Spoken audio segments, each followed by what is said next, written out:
get started with today's episode, I would like to quickly read you our podcast disclaimer.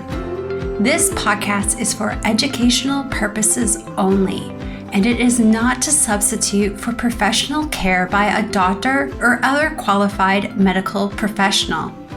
You should always speak with your physician or other healthcare professionals before doing any fasting, changing your diet in any way, taking or adjusting any medications or supplements, or adopting any treatment plan for a health problem. The use of any other products or services purchased by you as a result of this podcast does not create a healthcare provider-patient relationship between you and any of the experts affiliated with this podcast.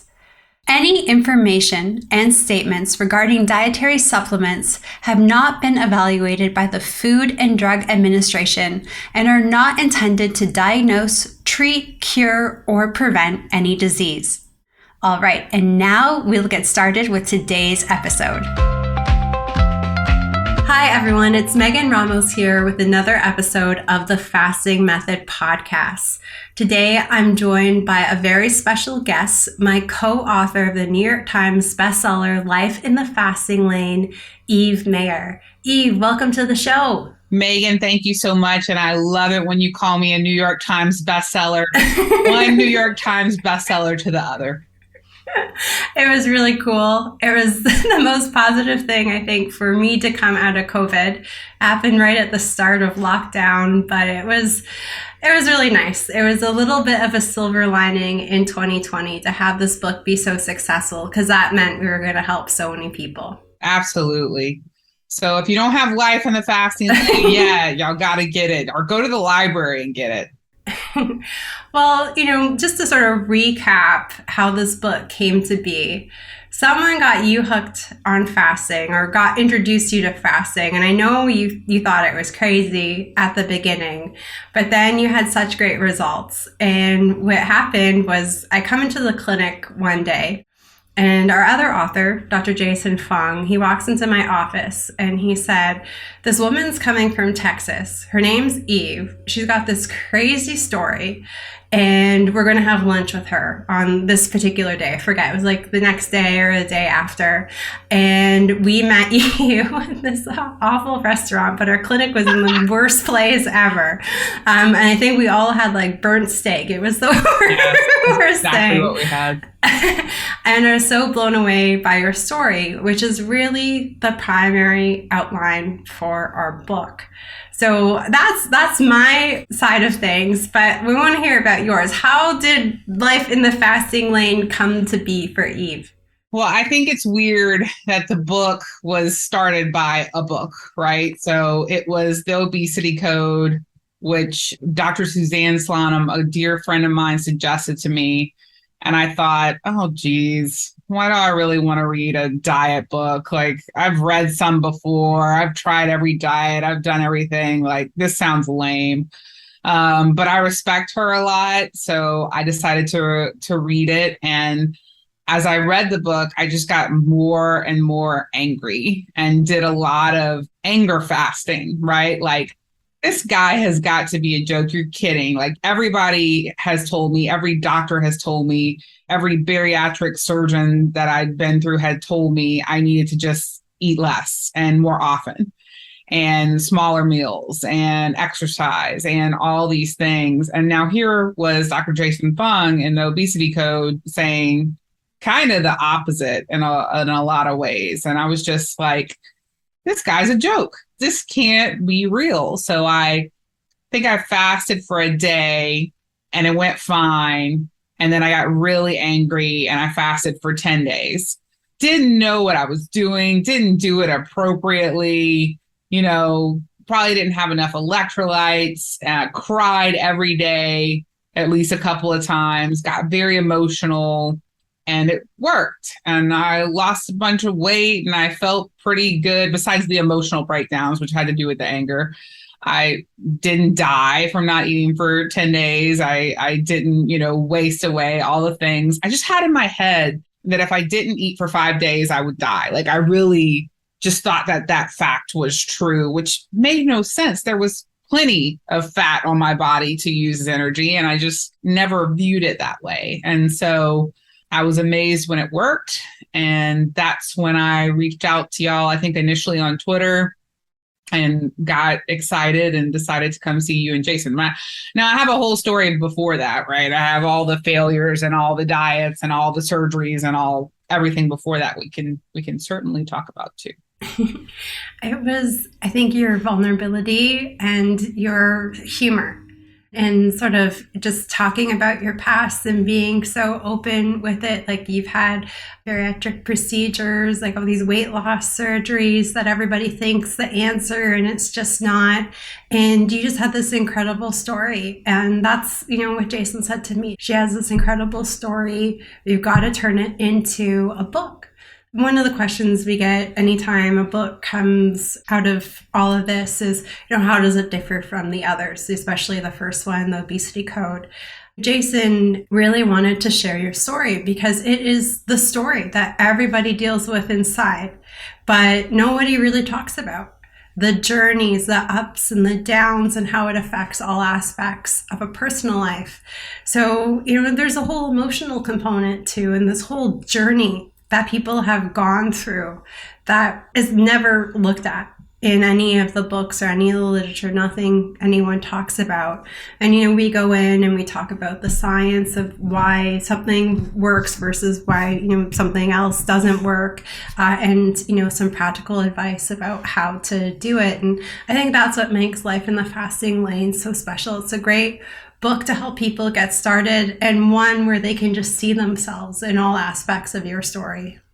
Well, I love the Obesity Code and I loved the science, but sometimes I was overwhelmed. Like sometimes it was a little bit over my head. I needed the information and then I would get lost in some of the science, and I wanted to add on to it. I wanted to tell that story of like what it felt like to be 300 pounds, how I went down the journey of every diet and every magazine article and 3 bariatric surgeries, like not 1, but 3. And I'm not saying that the bariatric surgeries didn't help me lose some weight. They did. They did help me lose some weight. I had lap band twice, and then I had gastric sleeve once.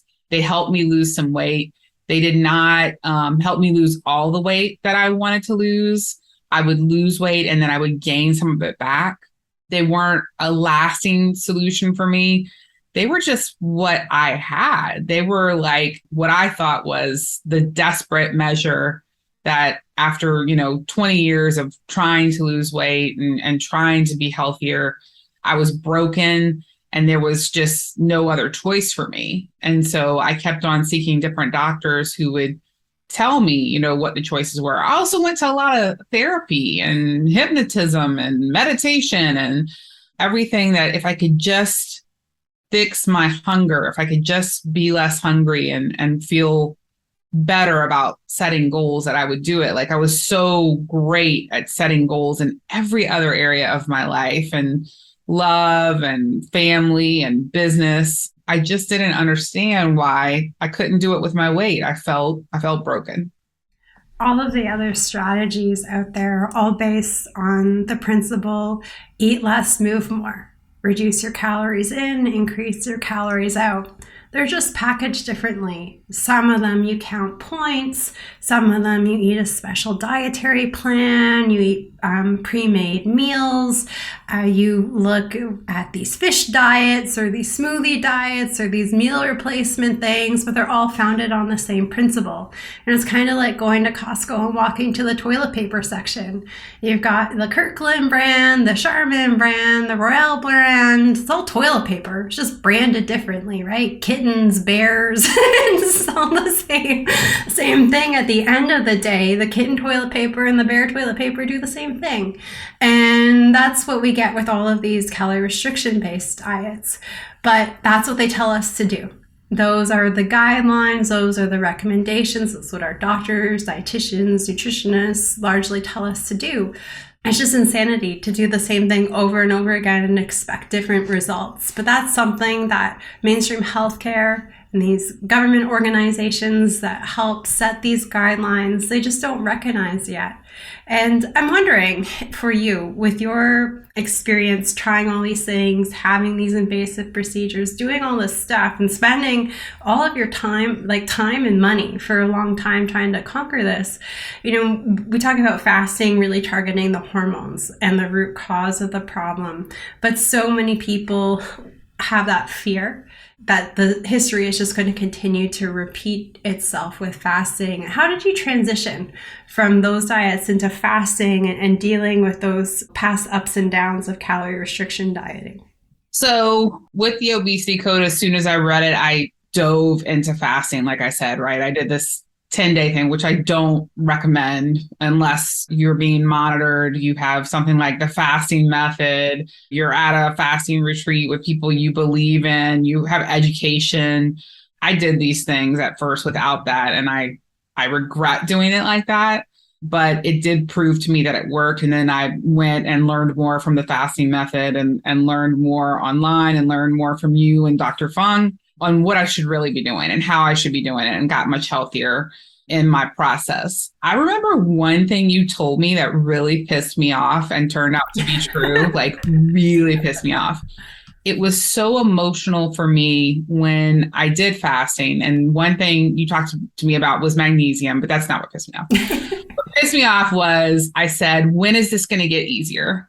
I don't know if you remember this. And you're like, it usually takes about 2 years to like really have your fasting muscle built up and really be comfortable. Like Eve, I don't know how old I was at the time, but you're in your 40s and you've been doing all these other things, these other ways, and you can't really expect that fasting is just going to be easy overnight. For some people it is, but obviously for me, it was not. Like I read about the people who are unicorns and they're like, I feel better fasting than eating. And I'm just so frustrated that I can't be those people. But when you told me it was going to take 2 years to really feel comfortable, it turned out to be true. It took me 2 years of practicing with intermittent fasting. I didn't do tons of long fasts after that. I did one guided by you, which was amazing because I had coaching from you every day in this 10-day fast that we did. And we did all on video and recorded it. You can see it at fastinglane.com. But I couldn't believe something would take 2 years long. And I don't know why. Like it took me time to gain weight. It took me time to get to 300 pounds. There's no reason that it shouldn't take me time to learn new ways to do this. So my transition was with a lot of anger, a lot of therapy, a lot of coaching from you. It was not a smooth process. And then in the midst of all this, I wrote this book because I don't know. I feel like it's really easy when we hear these stories, and I've come around a little bit, and I'm happy now for people who have an easy time fasting. And like, I can accept that that is actually true. And they actually love fasting more than eating. And they've had all this success and they've lost all this weight and it's been easy for them. I accept now that's true. I used to not. But for me, it wasn't true. Like it was very difficult. But it was the solution to the thing I had been struggling with my entire adult life. I don't know of a lot of things worth doing that aren't somewhat difficult. On the other hand, the weight came off more quickly than anything else I'd ever done and stayed off permanently. Well, I'm not going to say permanently. I have gone up and down, right? And we can definitely talk about COVID. And I think you always think that when you lose weight, it's forever and you're just done. But that was not my situation. So now I can't even remember the question you asked me. It was a really good question. What was my process? I think that for me, I needed to mentally go through this and adjust. And when I stopped my eating addiction, I had to deal with so many mental issues or frustrations that I had usually dealt with by eating, by food. And that was hard. It meant more therapy. It meant more work on myself. It meant more meditation and reflection. Whereas I think when you're eating, at least for me, when I was eating lots of little meals per day, there would end up being some binging a lot of times. And the last meal of the day would not be a little meal because I was still hungry. And I guess having them throughout the day was just making me hungrier. And so it would lead to binging. And that binging was the way I would deal with my mental issues. I didn't really deal with them. I didn't really understand what I needed in life or who I was. So it was a pretty deep process for me.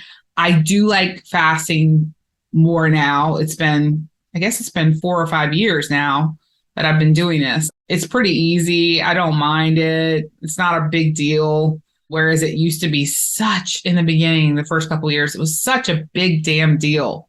And now I look back and I'm like, I guess it was all the years of dieting. Like, I don't know, Megan, you tell me, why was it such a big damn deal? Well, I think something that you wrote in the book that I talk about all of the time is that when you realize that food was your best friend, you celebrated with food, you nurtured yourself with food. When you were bored, you hung out with food, and you had this realization. And it's just like, oh my gosh, how do I fill these voids? Or what do I do when I celebrate? How do I celebrate without food? And it leaves you feeling really lost. And that's sort of where the 2-year thing came in. I mean, my relationship with food took several years to work itself out because food was also my best friend. And I didn't realize that till you wrote it in our book. But I struggled with that. I had to find ways to celebrate myself. That wasn't pizza. I had to find ways to enjoy theme parks without funnel cakes. I had to find ways to console myself when I had a fight with my significant other, or I had a really bad day at work, or a patient in the nephrology department passed away. All of these things in life happens. And when we think about it, we go for food. Even nurturing others. I was nurtured with food from my parents, my aunts, my uncles, my grandparents. And when I've got people around, I find myself instinctually wanting to nurture them with food. And no, that's not okay. This year we have some people coming over for Christmas that are different. We're living in California now. We don't have family here. We're unable to go home. My father-in-law is coming, but we have other friends that are coming. And I find myself, wanting to fill their stockings up with things that I grew up with my stockings full of because they don't live this lifestyle. But I don't really want to do that to them because I want to show them that there are other things that can fulfill them, on Christmas morning. But I find that instinct, it's like, oh, it's their Christmas. It's this time for indulgence. And it's just like, well, that doesn't really go with who I am today and my lifestyle. So it's just so weird. Like we are just so taught and conditioned to nurture and celebrate and to really let food be our best friends. Yeah, I'm from Louisiana, and Louisiana, I think, has some of the best food in the world. Not best for you, but best tasting food in the world. And my mom is an amazing cook, and we still on holidays celebrate. I think that's something I learned from you is like that balance between celebrating and having something special and recognizing that it doesn't have to be Christmas season. It could be Christmas Day and it could be Christmas Eve, and it doesn't have to be the month of December, which definitely used to be what I would do. I would party, I would indulge the month of December, starting, halfway through November because it's almost Thanksgiving. So maybe a little bit longer. And then it would linger because my birthday is in February. So, you might as well just carry it over. And then now you're looking at months and months and months. So I definitely still take the time to feast and indulge in some favorites. And I still love food. I don't get as excited about food as I used to. And that, once again, took years to happen. I'm still excited about it. I'm still a foodie. I still like to eat when I travel, but it's not my best friend anymore. It's not what I turn to as often for comfort. I'm not going to say never, but definitely not as often. So let's talk about COVID. Ugh. So April 7th is when our book came out. I think the world locked down about a month beforehand. And there was some good motivation, but then it went on and it went on and it went on. And at first I thought, okay, everyone's going to stay home for 6 weeks and we'll move past this. Yes. And that did not happen. And I think we all kind of tuned out and disengaged a little bit from some of our online communities and connections with other individuals. So, this is one of our first real catch-ups since all of this craziness started, when once we finished doing some press stuff for the book. So what has happened the last couple of years, and how has it adjusted your routine with eating? Well, at first with COVID, we had great success with the book. The book, Life in the Fasting Lane, was a New York Times bestseller. We were talked about on Good Morning America. Life was pretty great. It was all over the place. But I think that I felt sad because we were going to be in person with a lot of people and help a lot of people about that book. And we didn't get to do any of that. We were all at home, and not everybody, but a lot of people were trapped due to, their particular situation. My mom is immunocompromised, so we were extra careful and really stayed home most of the time and only saw my parents. And I became very depressed and very lonely. I started a new company in the midst of all this, which was really something that helped me a lot. But I stopped fasting during a period of time of COVID, not the whole COVID, but I definitely stopped fasting. And I can tell you, when you don't fast, it doesn't work, right? So it's a really easy thing to figure out. I went back to using food for comfort. I gained weight. I did use it some as my best friend because I didn't see my best friends. And it did give me some comfort. I have to admit that there are times that during COVID, I was so sad that it did give me comfort. But the problem was fasting, not really a problem, but it seemed like the problem was fasting had changed how I viewed food. So for the first time, even though I gained weight back, I didn't gain all the weight back. I gained a little bit of weight back.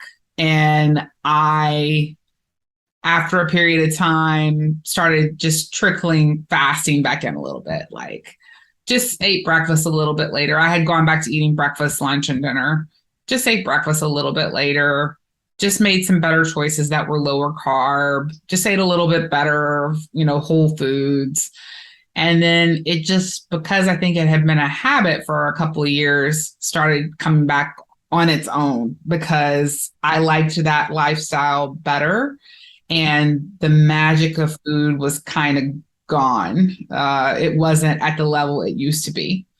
So COVID was a really rough time. And I think I was embarrassed because here, we had written this book, Life in the Fasting Lane, and I just expected to be perfect after that. I just expected that I would never gain any weight back, that I had figured it out, that I had the solution.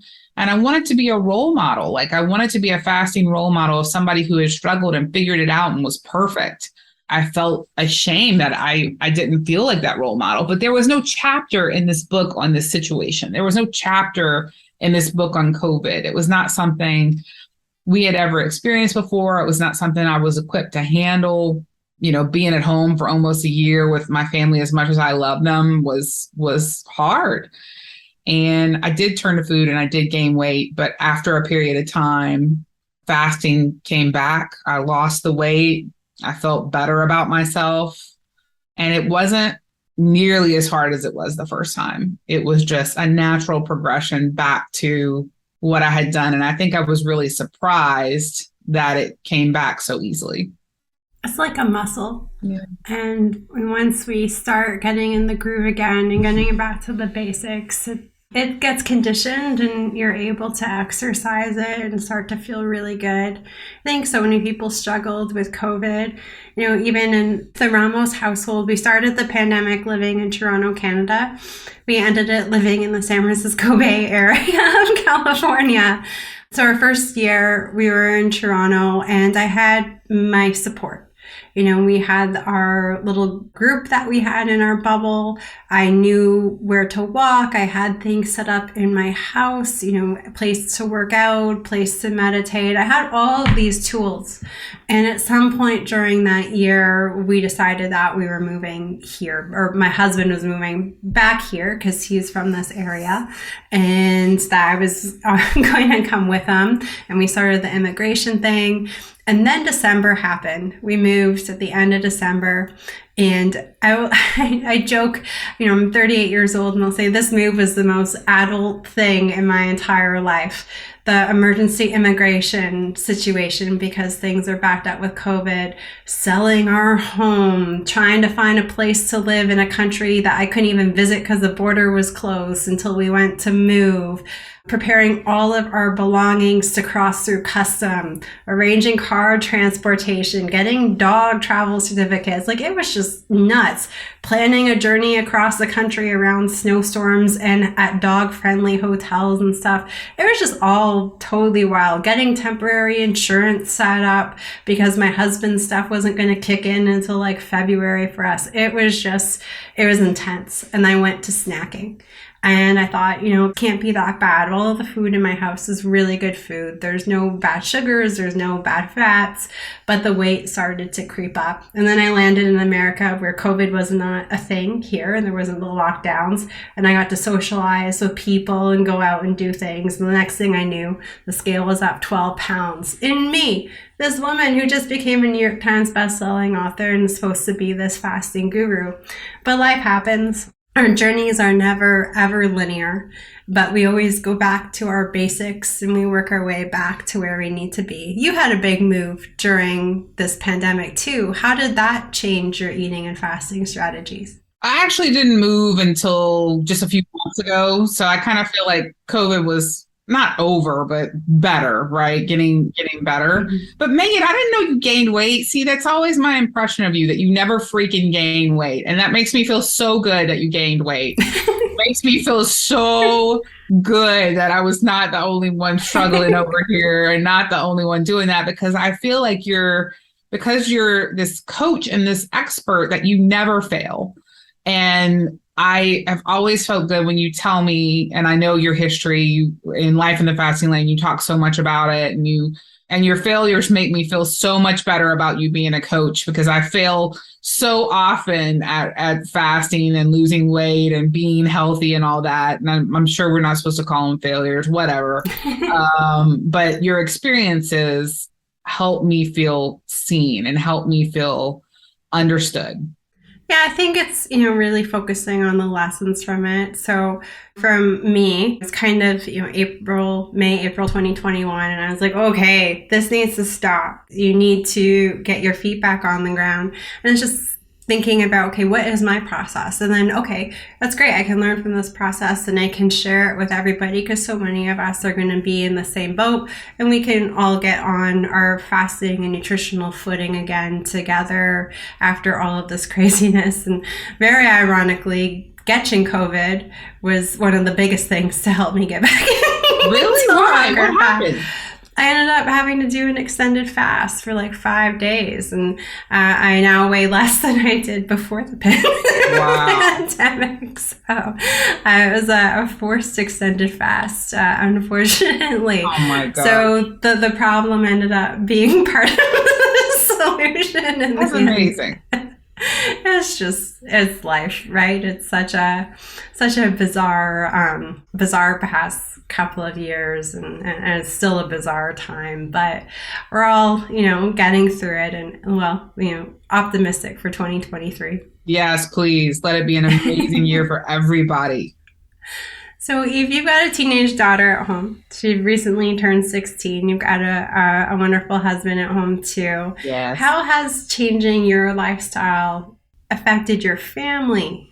My family fasts as well. So I'm very fortunate that we don't always fast the same time. Like, my husband recently has been fasting for 24 hours and I'm more of an 18-hour faster. But he put on some weight during COVID and he decided enough was enough. And now he's going to get serious. And so he's been doing 24 hours, 36 hours. And we just naturally, in our way of life, just eat lunch and dinner. And so usually do 18 hours of fasting and 6 hours eating with just 2 meals and no snacking. And so that's just natural for us. It's really, really weird to have breakfast. Maybe there would need to be like a celebration or a holiday or something like that. Or an envie. You know what an envie is? When you're really craving something, you got the envie for something. We really would have to have something like that really serious going on. My daughter, too, who is 16, fasts. I know that some people feel maybe that's too young, but she started struggling a little bit with her weight. And I didn't suggest it. It's just that what she'd seen me do. Also, she doesn't eat gluten. She has an allergy to gluten, something that you helped her discover through an elimination diet. Thank you so much. And really is too lazy, and I'm too lazy to pack her lunch for school. And they don't really have many gluten-free options, and the ones they have look pretty gross. So she just basically goes to in the morning, typically doesn't eat unless she feels hungry. If she feels hungry, she'll usually have some gluten-free avocado toast, get some good fats in there, or she'll have a smoothie that she'll make. Otherwise, most mornings she has coffee and she doesn't eat until she gets home from school, which means a lot of times dinner is very early for us, right? Around like 4:30. Sometimes we'll eat after that, but not always. So I've been very lucky that my family likes fasting, does fasting, kind of followed what I did. They never did like multi-day fast. They were neither one of them were into that, but they definitely do intermittent fasting. Thank you for sharing about your family. We get asked about teenagers all of the time. And, I think parents always have the best intentions, right? Like my parents are super intelligent people, really successful, super great parents. They did the best they could with the information that they had. They followed all the guidelines from the pediatricians. But, they were told that fast food was food, and they were told that soy-based cornstarch formula was good, and like all of this stuff, and low-fat skim milk. So, they do. And so a lot of parents, they do the best, and then information evolves, they learn more, and then their kids become interested, and they're struggling because, they grew up eating this certain way and they want to change things. And, people ask us about fasting and kids all of the time. We don't work with kids, but, think back to grandparents and great grandparents, like how they grew up. They did not grow up eating 100 times a day. Now, Jason, he shares this on some interviews, podcast presentations, but this was years ago, one of his sons. He's like, the kids get up, they eat, they go to school, they have like a second breakfast nowadays. There's some sort of snack in the morning. There's lunch. You're expected to send your kids with snacks too for lunch, not just their lunch. Then the school provides an afternoon snack. Then they come home from school and they have a snack. Then they have dinner. Then they go to soccer practice. And then there's a snack. There's a rotating list that parents have to bring snacks. And then the kids get a snack before bed. Like, when in human history have children ever ate this much? When I first started fasting, my parents thought I was a lunatic and had an eating disorder. But my grandmother was my only advocate. She said, we'd wake up in the morning, sure, we'd have breakfast. There was no snacks. We didn't go to school with a snack. Maybe we got an apple once a week with our lunch. We didn't get an afternoon snack, and we sure as heck didn't get a snack when we got home from school. We had to save our appetites for dinner. Then we ate at 5 o'clock. We didn't eat at 8 p.m., and we weren't allowed to snack after dinner because that meant we didn't eat enough broccoli at our meal. They grew up eating 3 square meals a day. And on family dinners on Sundays, there'd be desserts. And on special occasions, there'd be things like cookies or potato chips. But they're not an everyday thing. And she said, once those potato chips and cookies were always in my pantry, and they became an everyday thing, that's when I got sick and I developed disease. That's when your dad and your aunts and uncles, started gaining weight and developing disease, when all of this food was available all of the time. And there's this constant need to feed kids. So my husband Angel and I were visiting friends in the UK, and their kids went to the same school that Prince William's kids were going to, his 2 oldest kids. So this was not your run-in-the-mill, tax-funded school that, served socioeconomically challenged individuals. We're talking royalty. We saw Prince William there that morning dropping off his kids when we went with our friends. And they were handing them out breakfast as they walked into the school. All of these kids ate at home. All of them had chefs at home. All of them ate very well at home. Why did they have to have a second breakfast? This wasn't a neighborhood. This wasn't a school where maybe kids didn't have an opportunity to eat. they're literally handing out like these breakfast sandwiches to these kids as they're walking into school. So it's just crazy, this constant need to like always feed kids. So, you know, our kids, when we have them, hopefully we're having some kids in 2023, and it's to feed them their 3 meals a day, you know, and they can change things as they get older, and that's fine, but really not to make snacking part of their routine. So I think it's so great that your daughters recognize that and has really paid attention to the foods that made her feel good versus the foods that don't. That's really cool.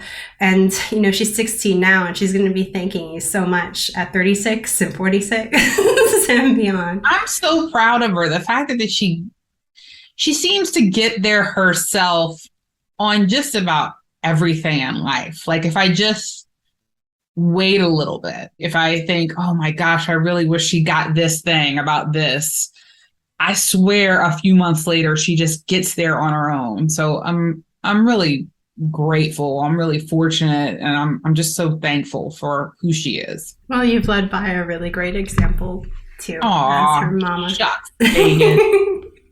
What is next for Eve and her fasting journey, nutrition journey, life journey? Being a person who weighed 300 pounds, my goal was always 195, and I'm right at 195. During this journey over the past 4 years, the lowest I got was like 184, 185, and that was very exciting, and I'd love to see that again. But I'm so damn happy at 195. Like, I think I'm really hot, which is important. Don't let anybody tell you different. And I'm healthier than I've ever been, which is also very important. And I'm sure nobody's telling you different from that. But I would like to stay at this weight. I would like to do as little work as possible to do that. So I do go work out 3 times a week. I do lift weights 3 times a week now. I used to hate exercise, and now I kind of like it. Oh, there's like this hydro massage thing at the gym that I let myself do for 10-minute limit. It's kind of like water massage chair thing. So after I lift weights, I get to do that for 10 minutes, and it's my reward. So I think maybe that's my motivation for working out now. I'm not sure. But I definitely notice a difference in my mental health. If I don't go to the gym, I'm definitely not as mentally healthy, not as happy. And I have more muscles, and I like to measure my body composition pretty often and get that information because it makes me feel good about the weights that I'm lifting. But I typically just eat lunch and dinner, and I don't snack, and it's easy. One of the things we talk about in the book is intermittent fasting, different schedules that you can do, and the fact that more fasting is not always necessary. So I think at the beginning, I thought, man, if I can do 10 days, I'm a champ. Not everybody needs to do that all the time. Like sometimes if you can just skip breakfast and not snack, maybe you can hit your goals. And in Life in the Fasting Lane, we talk about being as lazy as possible. I talk about that, right? Being as lazy as possible and doing as little work as possible. And that concept has really worked for me. Well, thank you, Eve, so much for joining us here today. You've mentioned our book, Life in the Fasting Lane. You can get it everywhere. You can get books, and it's all over the world in like over 30 languages or something like that. And you've talked about YouTube channel where we have that video series of our 10-day fast. Is there anywhere else where people can go and learn about your journey? No, that's enough. They can see it there. Read the book. I think it's a really great book to have Jason's opinion and medical background, and to have Megan's real life experiences and scientific background, and then just me talking about goal setting and the reality of what it's like to go from being so overweight to being where you want. I think the best resource is the book.